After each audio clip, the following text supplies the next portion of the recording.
বাবা ধর্মাত্মতার তাৎপর্য হলো মৃত্যু থেকে মুক্তি পাওয়া। তার একটা প্রমাণ দেখুন, যেমন মহারাজ পরীক্ষিত ব্রহ্ম সাবপ্রত হয়ে তিনি মৃত্যু মুখে পতিত হয়েছিলেন।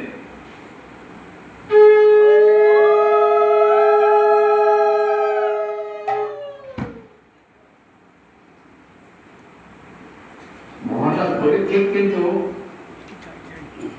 সিদ্ধ মহাত্মা। যদি বলেন কেন?